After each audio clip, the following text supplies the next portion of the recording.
더불어민주당에서 특히 당 지도부에서 이런 얘기가 나오고 있습니다. 이탈표를 찍는 사람, 이탈표가 5명도 안 될 것이다 이렇게 장담을 하면서 이탈표를 찍는 사람은 죄인이다 그랬어요.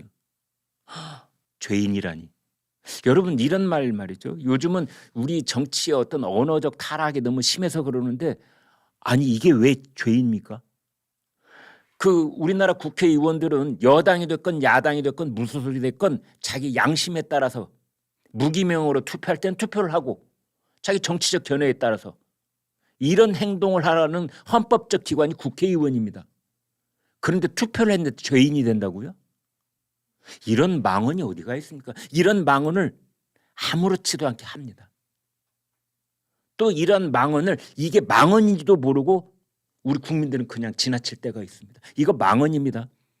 국회의원이 정해진 국회법 법률에 따라서 자유의사를 가지고 투표를 했는데 그 투표의 결과가 죄인이 되는 거라니.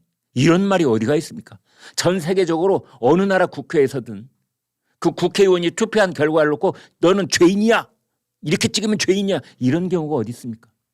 찬성과 반대는 있을 수가 있겠지만 찬성한다고 뭐 죄인이 아니고 반대한다고 죄인입니까? 반대한다고 죄인이 되고 찬성하면 죄인이 아닙니까? 지금 뭐 한일합방법을 놓고 투표하고 있습니까? 구속영장에 관한 구체적인 얘기들이 나오고 있고 구속영장이 앞으로 이제 어떻게 진행이 되느냐에 관한 얘기가 나오고 있는데 앞으로 무슨 일이 일어날지 이제 이번 주말 다음 주 무슨 일이 일어날지 그런 점을 중점적으로 얘기를 해드리겠습니다. 과거에 있었던 일이 있고 뭐 이런 거는 이제 좀 빠르게 지나도록 하겠습니다. 그러니까 대장동 개발 사업에서 4,895억 배임 이렇게 돼 있지 않습니까? 이것이 성남시 규모로 봤을 때는 어느 정도일까? 성남시 당시 대장동 개발할 당시의 성남시 예산이 약 3조 원쯤 됐답니다. 그래서 이재명 시장이 혼자 까먹어버린 돈, 배임해버린 돈 이것은 성남시 전체 예산의 16%쯤 된다라고 검찰은 얘기하고 있습니다. 또 이것을 시정농단이라고 그랬네요. 국정농단이란 말을 이제 지난 대통령 탄핵 때 많이 했잖아요. 나라의 정치가 농단이 됐다. 이게 이제 국정농단이라면 이건 이제 성남시니까 시정농단이다. 이렇게 얘기를 하는데 저보고 얘기하라면 이것은 대장동은 시정농단이 아니라 이건 국정농단보다 더한 초국정농단이다 이렇게 봅니다.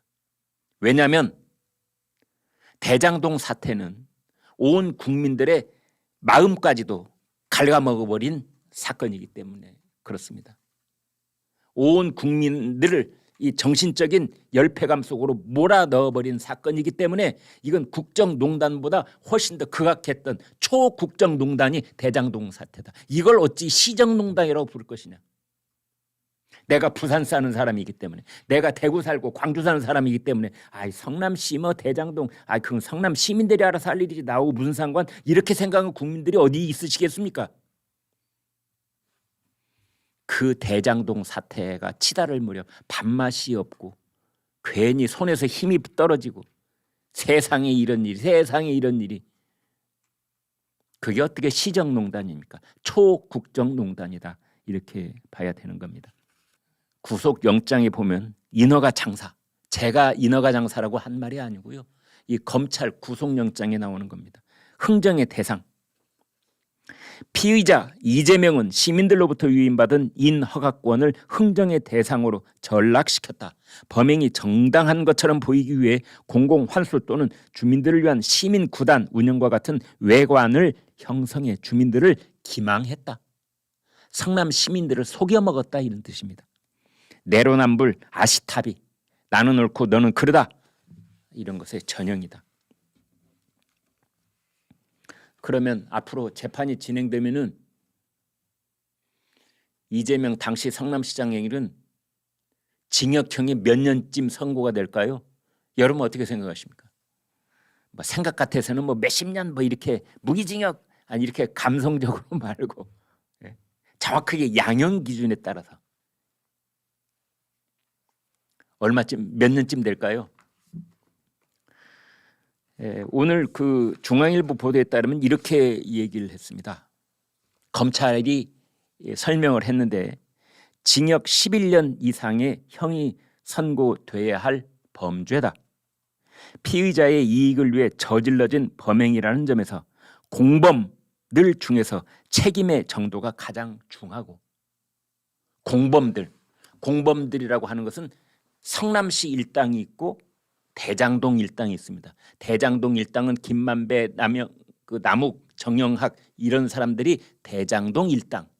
그다음에 성남시 일당은 유동규, 정진상, 김용 이런 사람들. 그 양쪽에 있는 사람들을 모두 공범으로 봤을 때 그 중에서 우두머리가 이재명이다 이런 뜻입니다. 그런데 더더군다나 이재명 피의자가 허위 진술로 일관하면서 개전의 정이 없다. 뉘우침이 전혀 없다. 처단형은 징역 11년형을 훨씬 상회에 선고될 것임이 명백하다. 형에는요, 징역을 살게 하는 형에는 법정형이 있고 처단형이 있고 선고형이 있습니다. 이제 법정형은 우리 법조문에 쓰여 있는 형벌의 내용이 이 법정형입니다. 가령 배임을 10억 이상 배임을 하면은 뭐 징역 1년에 처한다 이렇게 써 있는 것, 이게 법정형입니다. 그러면 판사는 이 법정형대로 선고를 하느냐? 그렇지 않습니다. 개전의 정이 뚜렷하고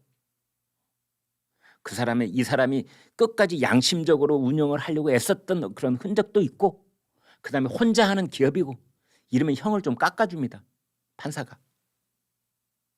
반대로 죄질이 불량하고 자기 죄를 인정하지 않고 끝까지 자기는 잘못이 없다고 버티고 그다음에 피해자가 많고 이럴 때는 형을 가중을 합니다. 여러분, 그 이제 선고형이라는 것은 나중에 최종적으로 판사가 선고하는 형이 선고형의 내용인데요. 우리나라 그 배임죄 양형 기준이 있습니다. 양형위원회가 정한 것. 양형 기준. 여기 보면은 이제 돈 액수에 따라서 형벌이 달라집니다.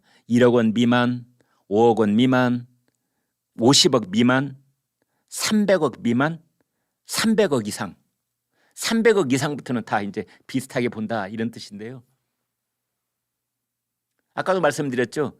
이재명 대표의 지금 구속영장이 적시된 배임 액수가 4,895억. 그러니까 그 양형 기준의 최고 액수를 몇 배쯤 뛰어넘냐면 한 서너 배 뛰어넘는 겁니다. 서너 배 뛰어넘는 겁니다. 그러니까 양형 기준에 따르면 가장 무거운 중벌을 내릴 수 있는데 그 양형 기준에 보면은 가중 처벌을 했을 때 7년에서 11년 이렇게 되어 있습니다. 그래서 이제 양형 기준표에 따라서 어떤 경우에 가중 처벌을 하겠는지 그 내용을 제가 살펴봤더니 피해자가 많을 때, 그러니까 대장동 주민, 성남시 주민들처럼 피해자가 많을 때, 심각한 피해를 야기한 경우, 피해액이 4,800억이니 심각한 피해죠. 범죄 수익을 의도적으로 은닉한 경우, 범죄 수익을 은닉한 경우 맞지요. 네이버로부터 뇌물을 받았으면서 그것을 엉뚱하게도 성남FC라고 하는 축구단 속에다 딱 숨겨놓는 거, 이게 범죄의 은닉 행위가 되는 겁니다. 범행 수법이 매우 불량한 경우, 피지휘자에 대한 교사, 자기 측근들을 이거 해라 저거 해라 시켰던 거, 여기 보면 쭉 나오는데요. 하나같이 다 이재명 대표에게 해당되는 겁니다. 그래서 검찰이 처단형은 배임죄의 가장 중한 처벌인 11년을 훌쩍 뛰어넘을 것이다 라고 얘기하고 있는 겁니다.